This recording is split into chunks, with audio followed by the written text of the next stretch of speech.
ashabihi wa man sara ala nahjihi wastanna bisunnati ila yaumiddin. Alhamdulillah, puji syukur kita haturkan kehadirat Allah. Pagi ini kembali kita lanjutkan kajian rutin dengan membaca buku Kode Etik Pengusaha Muslim. Insyaallah sebagaimana yang tadi disampaikan, kita mau bahas tentang hidup pasti ada musibah. Kira-kira jemaah, kalau Anda melihat bagaimana kondisi kita yang diberi musibah oleh Allah, terlepas dari pahit getirnya musibah itu, hikmah apa yang pernah Anda dapatkan? Pernah merasakan apa Pak ketika dapat musibah?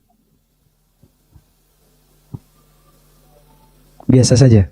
Biasa saja, Masya Allah. Itu bukan karena perasaannya yang gak normal kan? Gimana Pak? Istighfar, Masya Allah. Baik, sebelahnya, perasaan apa yang Bapak rasakan ketika dapat musibah? Jadi tidak sombong. Sehingga Bapak menyadari dengan adanya musibah, kita ini lemah ya. Makanya suruh menyingkirkan musibahnya aja gak bisa, apalagi musibah orang lain. Baik, Bapak pernah dapat musibah? Sering atau jarang? Jarang. Kadang-kadang sering atau kadang-kadang jarang? Kadang jarang, Alhamdulillah. Baik. Apa yang terbayang dalam diri Bapak tentang hikmah adanya musibah? Bisa mendekatkan diri kepada Allah. Kalau saya tanya satu persatu, mungkin Anda akan memberikan jawaban yang berbeda. Sehingga kalau di sini ada 50 orang, ada 50 hikmah. Kurang apa lagi untuk menyatakan bahwasanya musibah itu ada banyak kebaikan di baliknya.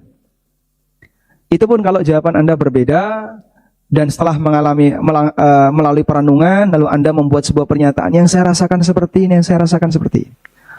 Ada banyak sekali hikmah yang bisa diperoleh oleh seorang hamba ketika dia dapat musibah. Namun semua hikmah itu terkadang terlupakan, disebabkan karena gejolak emosi yang lebih dominan. Sehingga dia merasa musibah ini hukuman, musibah ini adab, musibah ini siksa. Bahkan yang lebih parah lagi, dia menganggap itu kezaliman dari Allah. Innalillahi wa inna ilaihi raji'un. Sehingga cara orang dalam memahami musibah itu bertingkat. Satu titik yang Anda tidak boleh melakukannya adalah ketika Anda dapat musibah dan Anda meyakini itu kezaliman dari Allah. Karena kalau sudah sampai pada titik itu, berarti suudzon kepada Sang Pencipta, yang dia tidak pernah mendolimi hambanya. Karena Allah telah menegaskan dalam Al-Quran, wa mallahu bidzallamin lil abid. Allah tidak pernah mendolimi hambanya. Maka kalaupun Anda mengalami musibah, satu kesimpulan yang tidak boleh dilakukan, jangan sampai ada anggapan atau suasana perasaan bahwa Allah mendolimi kita. Karena kalau sudah sampai pada titik itu, berdosa. Dan dosanya bukan dosa lahir, tapi dosa batin. Dosa batin itu sepanjang masih melekat di hati, berarti dia belum tobat. Kalau dosa lahir misalnya, ada orang makan makanan haram atau mengambil harta riba, begitu dia tinggalkan, selesai. Walaupun bisa jadi hatinya masih pengen, berhenti ketika ditinggalkan. Tapi kalau dosanya dosa batin, punya keyakinan yang salah tentang Allah, punya perasaan yang gak sopan tentang Allah, itu kan lebih sulit untuk dihilangkan ya. Perasaan yang gak sopan ini lebih sulit untuk dihilangkan. Selama dia belum lepas dari batin, maka yang bersangkutan masih berdosa. Karena itu Allah Subhanahu wa taala menyebutkan tentang orang yang suudzon kepada Allah dengan kalimat yadhunnuna billahi dhannal jahiliyah. Mereka punya prasangka tentang Allah, mereka punya prasangka tentang Allah dhannal jahiliyah, sebagaimana prasangka jahiliyah. Di saat orang itu suudzon kepada Allah, berarti dia mempertahankan prasangka jahiliyah.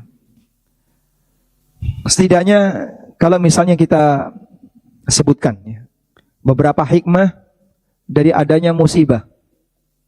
Yang pertama, musibah itu bagi mukmin bisa menghapus dosa. Sebagaimana disabdakan Nabi sallallahu alaihi wasallam, la yusibul muslima min nasabin wala wasabin wala ghammin wala hammin wala hazan. Ketika seorang muslim mengalami sakit, kecapean, bingung, resah, sedih, lelah, hatta syaukata yushakuha, sampai duri yang menancap pada dirinya, illa kafarallahu min khataya, kecuali Allah akan jadikan itu sebagai kafarah dosa-dosanya. Satu. Yang kedua, musibah ini bukti bahwa kita ini makhluk yang lemah. Sehingga kau hilangkan musibah yang ada pada dirimu, gak bisa. Maka kalau kamu gak bisa seperti itu, kenapa kau merasa hebat? Allah Subhanahu wa taala tunjukkan, ya ayuhan nas antumul fuqara ilallah. Wahai manusia, kalian semua adalah fakir di hadapan Allah. Sehingga dengan adanya musibah, Allah tunjukkan dia ini fakir di hadapan Allah. Yang ketiga, musibah ini ditetapkan oleh Allah Subhanahu wa taala agar hamba meyakini bahwa seenak apapun kamu hidup di dunia, pasti bercampur dengan gak enak. Karena Allah tidak ridho ketika Allah jadikan nikmat mutlak di dunia. Nikmat mutlak hanya ada di akhirat.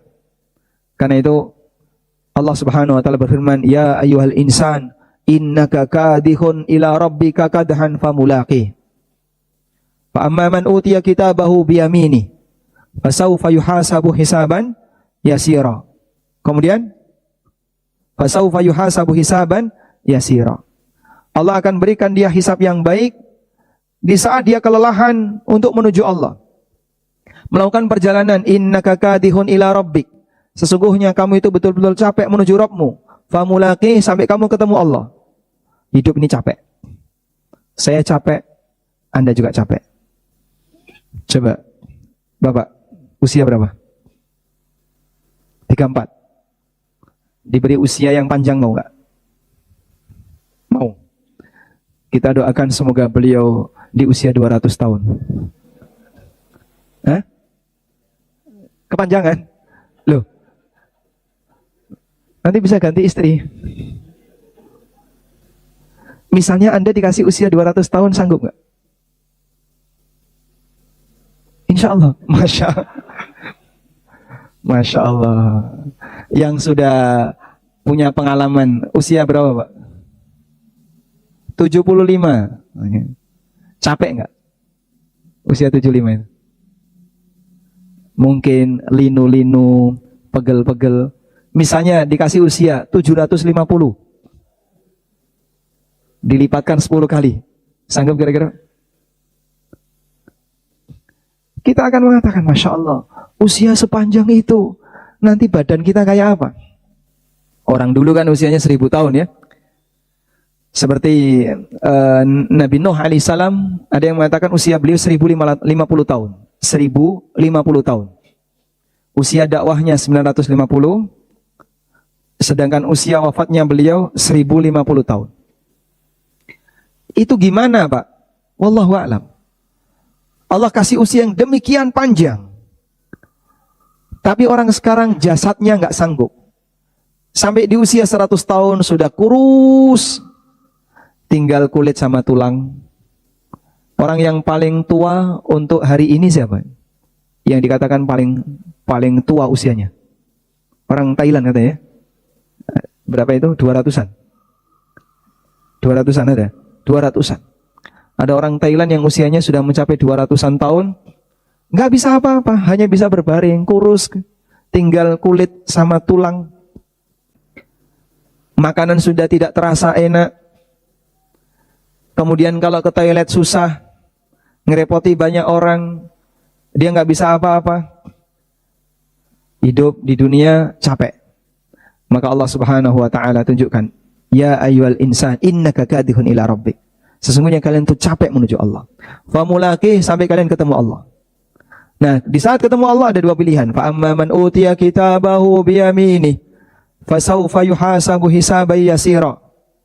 Kemudian lanjutannya, Fasaufa yuhasabu hisaban yasira wa yanqalibu ila ahlihi masrura. Dia diberi kebahagiaan oleh Allah karena kembali dengan keluarganya setelah merasakan capek. Artinya ayat ini memberikan petunjuk, seenak apapun hidupmu di dunia tidak akan pernah bersih dari yang namanya musibah. Kau pasti akan terkena musibah. Wa amma man utiya kitabahu bishimali wa amma man utiya kitabahu wara'a dhahri. Adapun orang yang diberi kitabnya dari arah belakang, fasawfa yad'u subura wa yasla sa'ira. Dia akan teriak dengan kecelakaan, suburan wa yasla sa'ira, dan dia akan masuk ke dalam sa'ir. Allah Subhanahu wa taala jadikan orang ini capek dua kali. Capek hidup di dunia dan capek hidup di akhirat. Kalau fisiknya sehat terus, Pak, kata siapa mereka enggak capek? Yang fitness mana yang fitness? Coba katakan. Yang lagi fitness. Lagi fitness. Capek enggak? Hah? Terus kesel enggak? Kesel fitness. Jadi mungkin Anda bayangin, itu orang-orang barat yang badannya keker-keker, gagah-gagah, kuat-kuat. Mereka rajin fitness. Bahkan total waktu olahraga mereka dengan waktu tidurnya mungkin berimbang. Misal mereka bisa olahraga 3 jam tanpa putus, 4 jam tanpa putus, atau dicicil 1 jam, 1 jam, 1 jam. Mereka olahraga 4 jam sehari. Karena mereka tidak punya kegiatan sholat, tidak punya kegiatan baca Quran, tidak punya kegiatan kajian. Sehingga yang kegiatan seperti ini digantikan dengan olahraga. Mereka bisa seperti itu, tapi capek. Semua ini hidup capek. Setelah badannya keker, berantem. Wah. Lalu mereka tanding di ring, di Pentagon, dan aneka pertandingan yang lain. Allah Subhanahu wa taala dengan kuasanya membuat mereka badannya rusak antara mereka sendiri. Makanya kalau tanding seperti itu, kafir melawan kafir, siapapun yang menang ya kafir.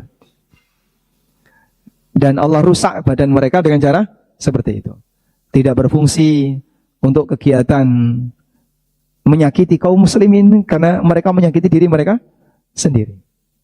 Baik, dari sinilah kita sudah bisa membaca beberapa hikmah keberadaan musibah, dan yang tadi saya sampaikan berdalil.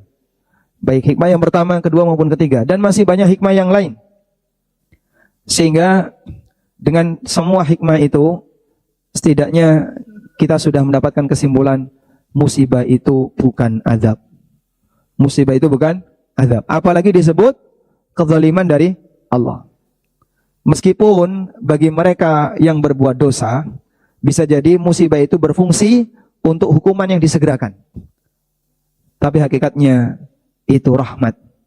Sehingga sang hamba tidak mendapatkan azab di akhirat yang lebih berat daripada musibah yang dia dapatkan ketika di dunia. Baik. Kita lihat di sini.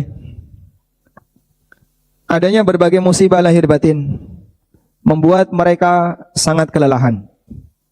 Di antara tujuan besar kaum muslimin diberi musibah adalah agar mereka tidak terlalu betah dengan dunia sehingga mereka melupakan akhirat. Agar mereka sadar nikmat yang 100% hanya akan Allah berikan di akhirat, bukan di dunia. Hasan al-Basri rahimahullah pernah mengingatkan, inna dunya daru dha'nin wa laysa bidari iqamatin wa innama unzila Adamu alaihi salam ilaiha uqubatan. Sesungguhnya dunia adalah negeri sementara, tempat singgah, bukan tempat tinggal selamanya. Dan sesungguhnya Adam alaihissalam diturunkan oleh Allah ke dunia uqubatan, dalam rangka menjalani hukuman. Adam diturunkan ke dunia dalam rangka menjalani hukuman. Sebab rumah Adam yang pertama di mana? Rumah Adam yang pertama di surga. Baik, coba yang belakang. Ya, masih yang belakang. Namanya siapa? Belakangnya lagi, belakangnya Bapak. Ya, betul. Aditya, Mas Aditya. Usia berapa Mas Aditya? 20. Cita-citanya apa Mas? jadi orang sukses. Masya Allah. Sukses itu relatif ya Mas. Baik. Menurut Anda, apakah sukses itu sama dengan kaya? Beda. Beda. Berarti kalau misalnya Anda dikasih pilihan, miskin yang sukses atau kaya banyak masalah?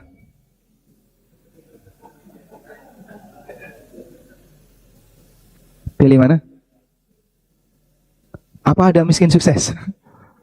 Ada nggak miskin sukses? Nggak ada ya? Nggak ada. Ada atau nggak? Jadi ini saya salah penggunaan kosakata ini. Hah? Pertanyaannya salah. Baik. Kalau Bapak dikasih kesuksesan oleh Allah, Mas Aditya ya, di usia 20 tahun. Usia 25 tahun nanti Mas Aditya akan diberi kesuksesan oleh Allah. Setelah Anda di puncak sukses, apakah Anda bersedia kalau begitu selesai sukses langsung mati? Enggak. Pengennya apa? Pengennya sukses terus, gak mati-mati ya? Masya Allah. Ada banyak sekali harapan manusia terhadap dunia ini. Dan satu dunia ini diperebutkan oleh semua yang punya harapan dunia. Yang jumlahnya tidak ada yang tahu kecuali Allah. Andaikan seluruh masyarakat di dunia ini disurvei, kamu pengen apa? Semuanya mengatakan, saya pengen punya. Coba dibuat rincian, pengen punya apa? Saya pengen punya ini, pengen disebutkan. Saya pengen punya gedung seperti ini, punya kendaraan kayak gini, punya istri seperti ini, punya suami seperti ini, punya ini. Semuanya dia sebutkan. Dan dunia itu dunia, Pak. Allah menakdirkan mereka, andaikan harapan itu dikabulkan semuanya, tidak keluar dari dunia. Masya Allah. Walaupun sehebat itu dunia, di mana keinginan-keinginan manusia terpusat di sana, tapi dibandingkan dengan surga, nggak ada apa-apanya. Karena ini hukuman bagi siapa? Adam. Adam diturunkan di dunia itu sebagai hukuman, bukan dalam rangka menjalani nikmat. Baik, dengan menyadari akan hal ini, keberadaan musibah itu tujuannya tadi, biar kamu tidak hanya membayangkan hidup cuman dunia saja. Setelah ini kamu akan hidup lagi. Nah, perjuangkanlah untuk hidup yang kedua yang lebih tidak pasti. Dan itu butuh perjuangan yang besar. Untuk itulah ujian yang Allah berikan kepada umat manusia bertingkat-tingkat sesuai dengan kadar imannya. Semakin beriman, maka Allah kasih ujian yang semakin berat agar nanti kenikmatan di akhirat makin banyak. Agar nanti kenikmatan yang dia rasakan di akhirat makin banyak. Kenapa? Sabarnya makin banyak. Siapa yang merasa hidupnya sering gak enak? Coba, Mas Tingkir. Lebih sering enak atau gak enak? Hah? Ya bersyukur Ustaz. Gimana? Bersyukur lah. Bersyukur. Ya. Nggak, saya tanya. Lebih sering enak atau gak enak? Sering enak Ustaz. Alhamdulillah. Mau terus terang nggak berani dia. Nah, kita banyak yang kadang, coba Anda lebih sering gersulo atau bersyukur? Umumnya orang lebih sering gersulo. Panas misalnya. Panasan panas, kademen adem. Mangan ra enak saya dikit komentar. Ketemu apa sedikit, urip kok monggo yang ini. Subhanallah. Sehingga isinya cuma gersulo terus. Sakit dikit, ini loh kapan sembuhnya? Ini sakit apa toh? Bingung. Mbok coba langsung minta kepada suaminya atau istrinya, coba kamu bawa saya ke sini-sini. Terlalu takut dengan ketika dia mengalami sakit. Nah, kita hanya butuh sabar dalam menghadapi ujian, dan itu tidak selamanya. Musibah itu tidak selamanya. Akan ada akhir dari sebuah musibah itu.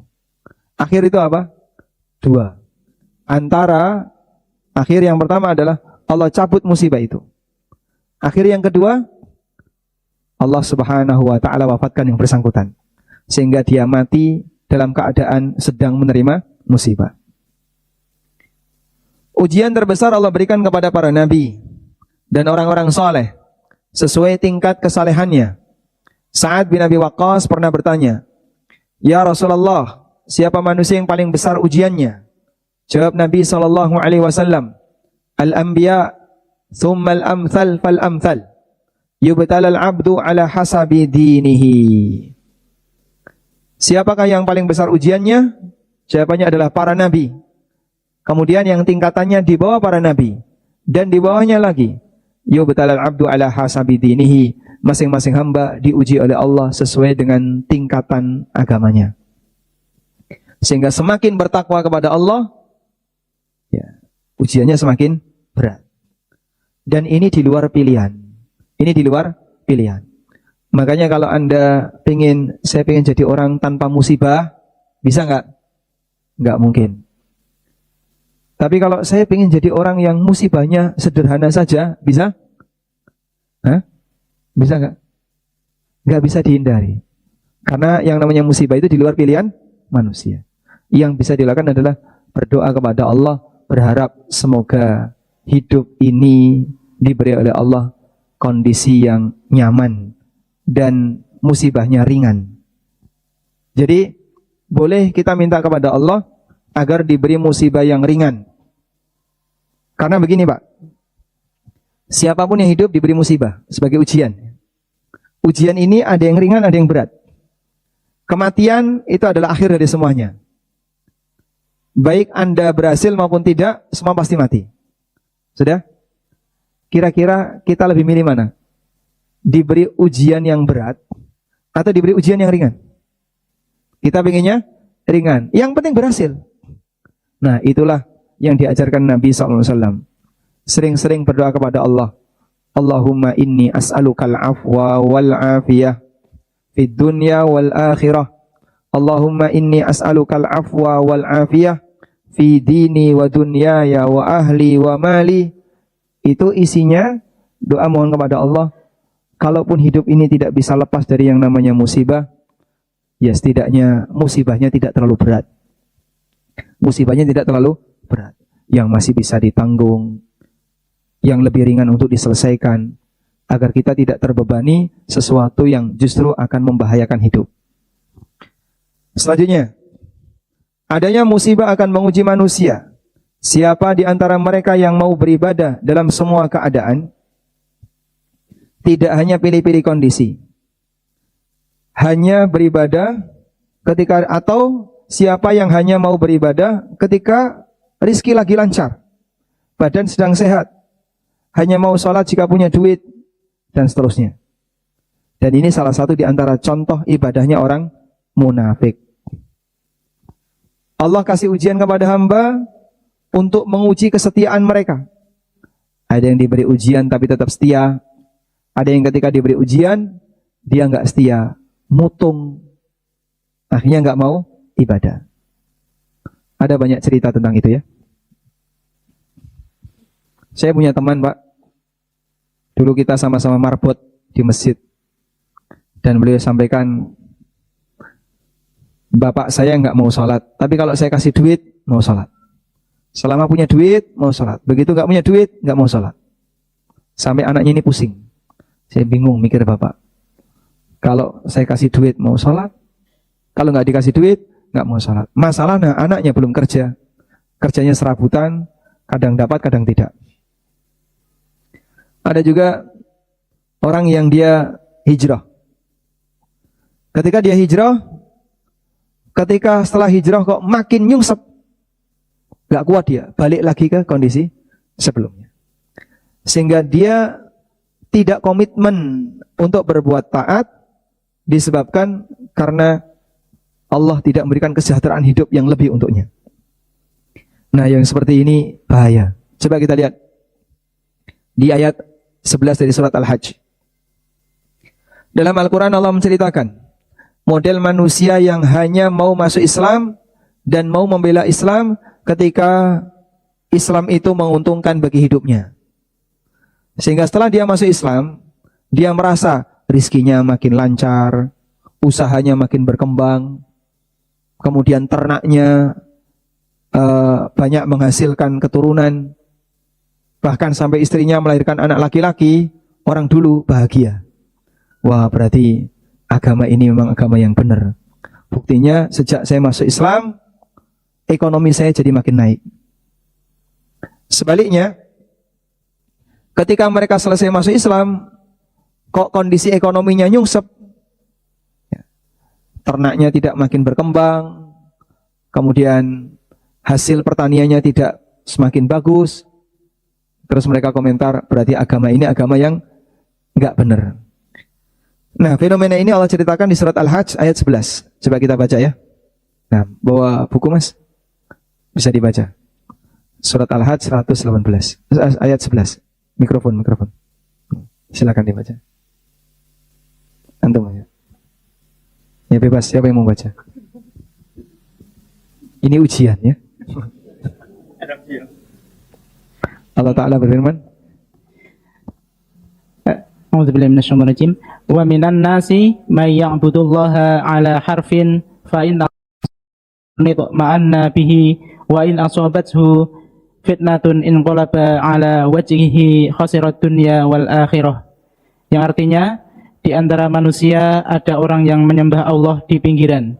Ketika dia memperoleh kebaikan, dia merasa yakin dengan keadaan itu, dan jika dia ditimpa ujian, dia murtad berbalik ke belakang. Rugilah dia di dunia dan di akhirat. pernah nemu fenomena kayak gini? Yang disebut oleh Allah beribadah di pinggiran. Beribadah di pinggiran maksudnya gimana, Pak? Jadi muslim pinggiran. Muslim pinggiran. Ibarat agama ini seperti sebuah tempat yang ada bordernya, ada batasnya.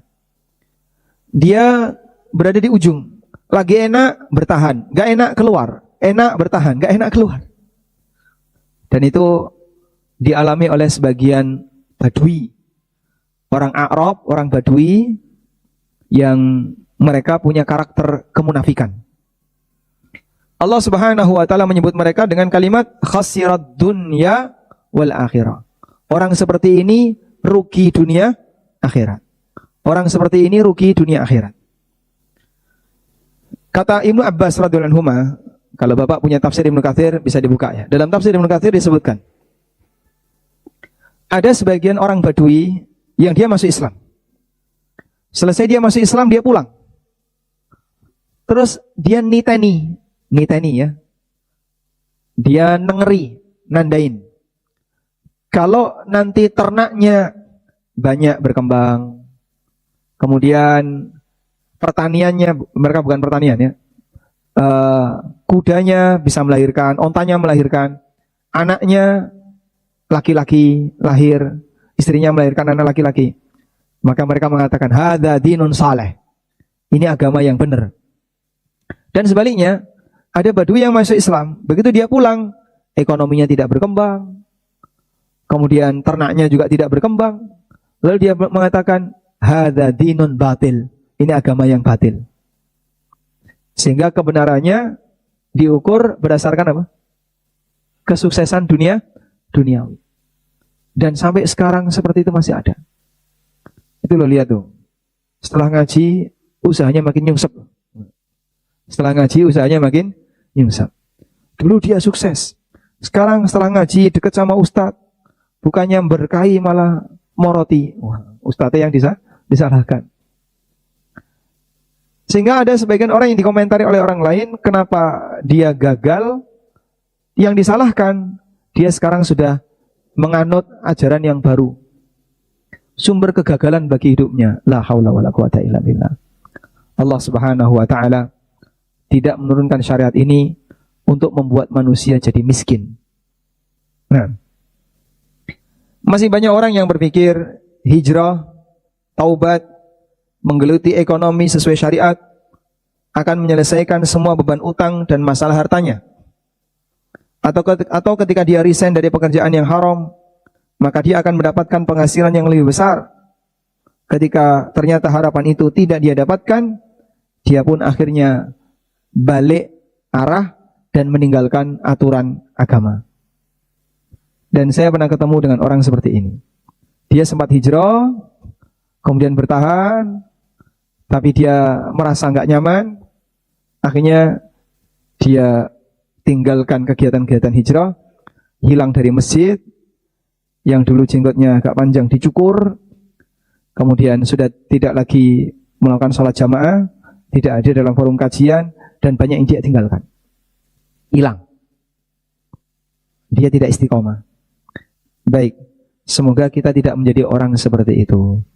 Sehingga di sini kita mau belajar, setidaknya kalaupun kita tidak bisa menghindari musibah dunia, minimal jangan sampai musibah dunia itu merambah kepada musibah agama. Karena kalau sampai musibah agama, tidak ada gantinya. Wallahu a'lam. Demikian, semoga apa yang kita sampaikan ini bermanfaat. Selanjutnya kita baca bab baru. Belum ditutup ya, bukunya jangan ditutup dulu. Baik, silakan dibaca Mas.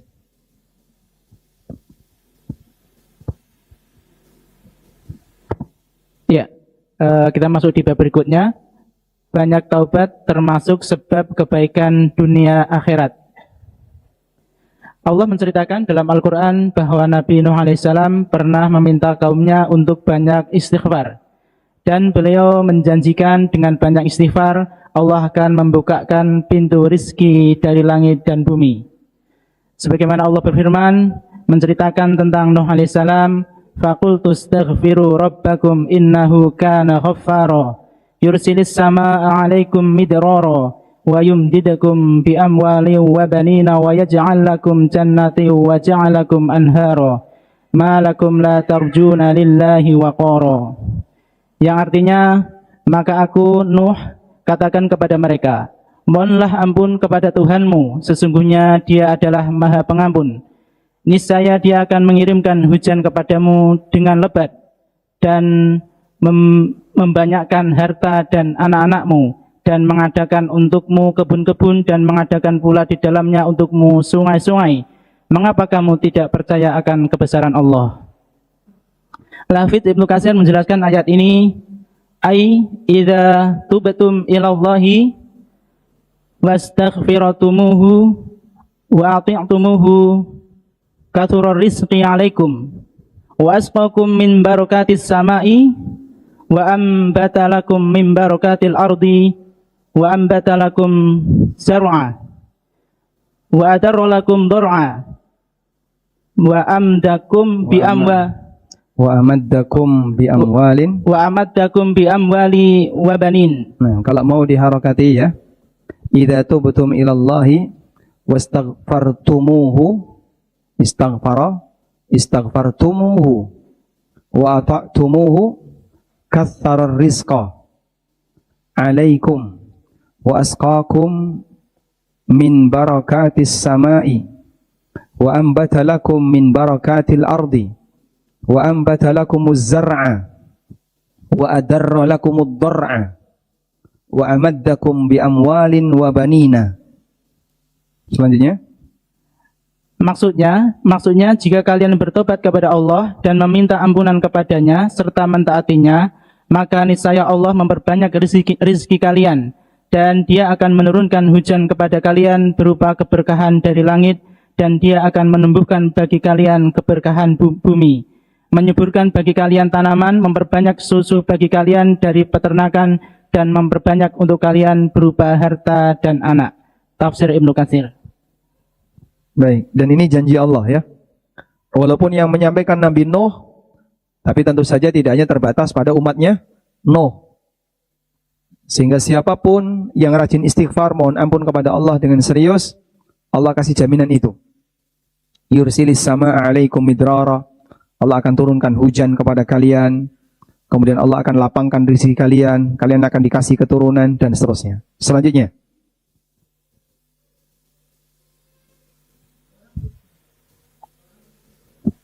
seorang ulama tabi'in, Hasan al-Basri, menggunakan dalil ayat ini dalam fatwanya ketika menjawab aduhan masyarakatnya. Diceritakan oleh Asy-Syirbini rahimahullah ta'ala bahwa ada orang yang mengadu kepada Hasan al-Basri karena kemarau panjang. Beliau menyarankan beristighfarlah kepada Allah. Ada lagi seseorang yang mengadu ke beliau karena kemiskinannya, dan ada juga yang mengadu karena susah memiliki keturunan, dan ada yang mengadu kepada beliau karena tanahnya yang kering. Beliau sarankan seluruhnya untuk beristighfar. Akhirnya Ar-Rabi bin Sobib penasaran lalu bertanya kepada Hasan al-Basri, beberapa orang telah mendatangimu mengadukan banyak hal dan permintaannya bermacam-macam. Lalu Anda perintahkan seluruhnya untuk beristighfar. Kemudian Hasan menjawab dengan membaca ayat di atas. Kemudian seorang ulama Al-Husyairi pernah mengatakan, man waqa'at lahu hajatun ilallahi ta'ala falan yasila ila maradihi ila bitaqdimi al-istighfari. Ila muradihi illa bitaqdimil istighfar. Ila muradihi ila Bitaqdimil istighfar. bitaqdimin ilal istighfar.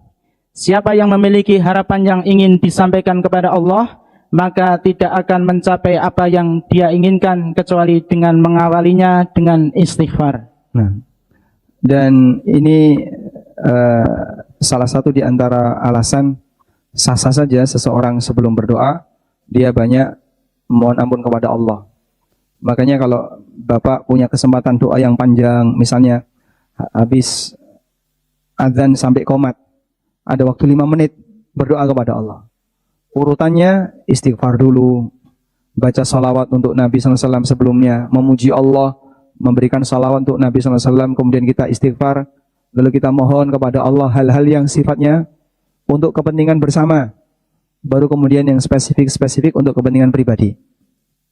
Ya. Maka seorang hamba ketika berdoa diharapkan agar dia memohon ampun kepada Allah Subhanahu wa taala terlebih dahulu. Walhamdulillah. Baik, insyaallah materi sampai di sini dulu. Kita sudah membahas 2 bab. Mudah-mudahan ini bermanfaat. Saya kira untuk masalah istighfar cukup dibaca teksnya karena sudah cukup jelas. Dan berikutnya kita kembalikan kepada moderator untuk kegiatan selanjutnya. Nah, wassallallahu ala nabiyyina Muhammadin wa ala alihi wa sahbihi wasallam. Ya, jazakumullah khairan atas materi yang disampaikan kepada kita semua. Masih ada sedikit waktu untuk sesi tanya jawab.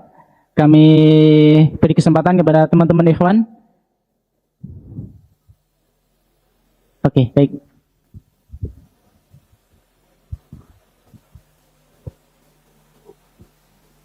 Assalamualaikum warahmatullahi wabarakatuh.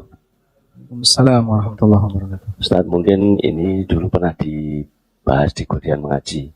Tapi pertanyaan saya ini mungkin pernah dibahas di Godian Mengaji. Ya. Cuman saya itu ada pertanyaan dari teman, tapi saya mau menjawab tapi masih ragu.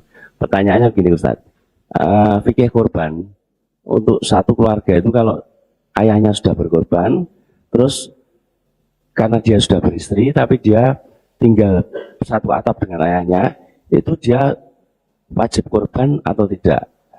Sementara dia belum punya rumah secara mandiri dan kadang-kadang juga masih makan bersama orang tuanya. Begitu Ustaz. Assalamualaikum warahmatullahi wabarakatuh. Waalaikumsalam warahmatullahi wabarakatuh. Baik. Mengenai ibadah korban. Jadi ibadah itu beragam ya. Ada ibadah yang sifatnya fardu kifayah.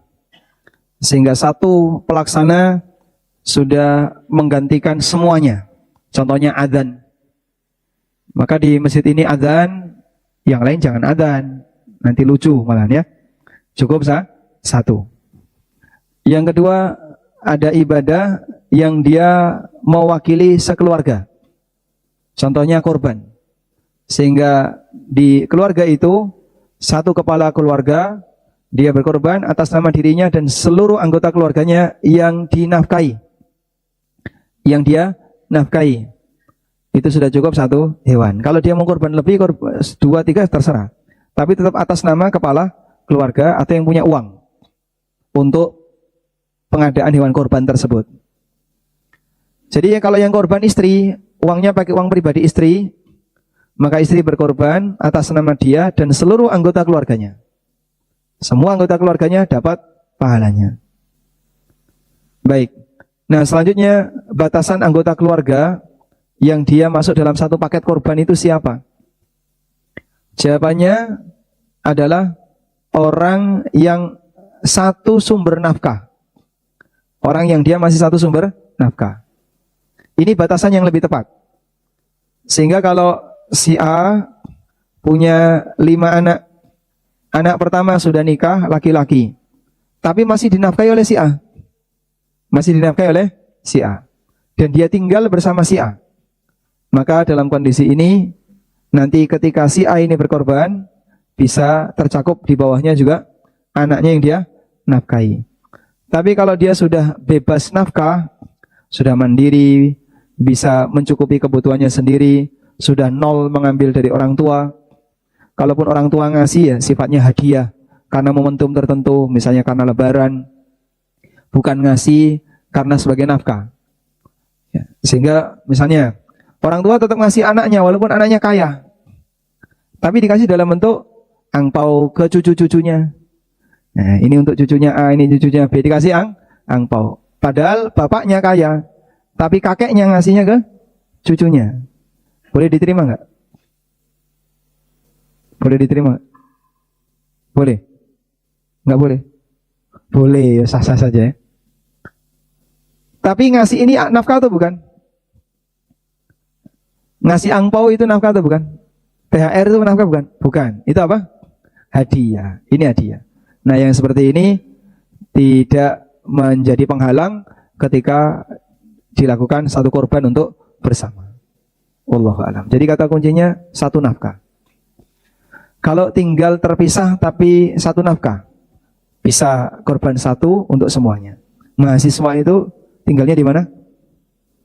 Di luar. Tidak satu atap dengan orang tuanya. Tapi kan semua biaya hidupnya dari orang tuanya, dinafkahi oleh orang tuanya. Sehingga orang tuanya ketika korban atas nama seluruh anggota keluarga, yang mahasiswa ini pun tetap dapat pahalanya. Wallahu a'lam. Baik Ustaz, pertanyaan berikutnya. Ustaz, sebagian orang Nasrani ataupun Cina secara ekonomi lebih mapan atau sukses dunia ketimbang kita yang lebih taat. Mohon nasihatnya Ustaz. Apa mau berubah jadi orang Cina?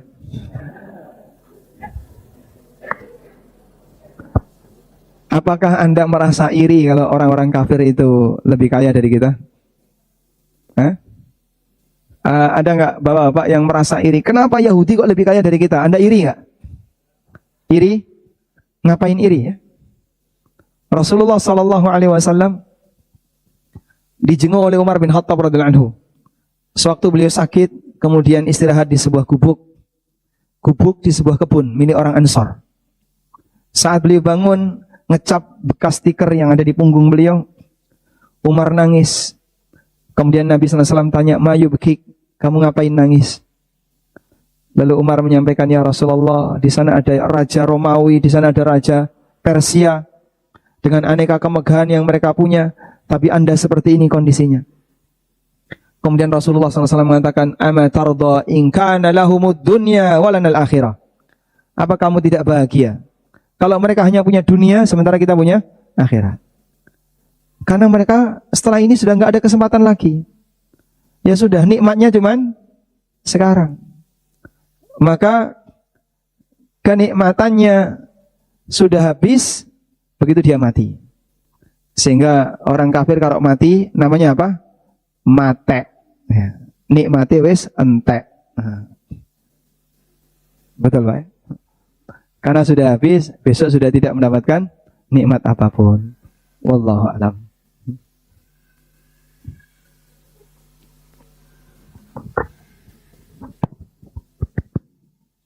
Bismillah. Assalamualaikum warahmatullahi wabarakatuh. Warahmatullahi wabarakatuh. Semoga Allah SWT memberkahi Ustadz, keluarga dan juga kaum muslimin sekalian. Mohon izin bertanya Ustadz, Afan ini di luar konteks kajian terkait dengan akad jual beli Ustadz. Apabila seseorang dia bukan produsen, kemudian dia menawarkan produk tertentu, semisal baju, kepada konsumen dan ia jual dengan akad atau sistem pre-order, Ustaz. Dan tatkala ada pesanan masuk, kemudian pesanan tersebut diserahkan kepada konveksi atau produsen untuk baju tersebut bisa diproduksi. Apakah akad seperti ini termasuk jual beli dengan akad istisna yang diperbolehkan, Ustaz? Produsen ini bisa desain. Yang desain dia, Ustaz. Dia, insya Allah bisa masuk istisna. Namanya istisna apa ini? Istisna muwazi atau istisna paralel. Sehingga dia punya peran, misalnya peran dia 30%, 70% peran orang lain. Tapi dia punya peran di situ. Sepanjang dia punya peran, maka bisa disebut istisna. Kalau untuk sistem bayarannya bagaimana, Ustaz? Bebas. Kalau istisna, bebas. Istisna itu longgar. Mau tunai, mau nyicil, terserah. Nah, Ustaz, jazakumullah khairan. Cukup, ada lagi? Assalamualaikum warahmatullahi wabarakatuh. Waalaikumsalam warahmatullahi wabarakatuh. Izin nanya Ustadz, apa hukumnya jika seorang pedagang membebankan biaya admin untuk pembayaran melalui kris?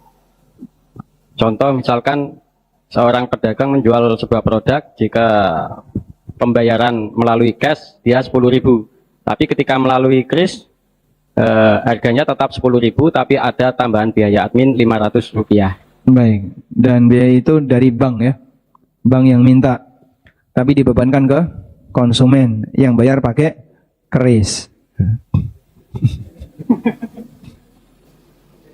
Insya Allah tidak masalah, ya.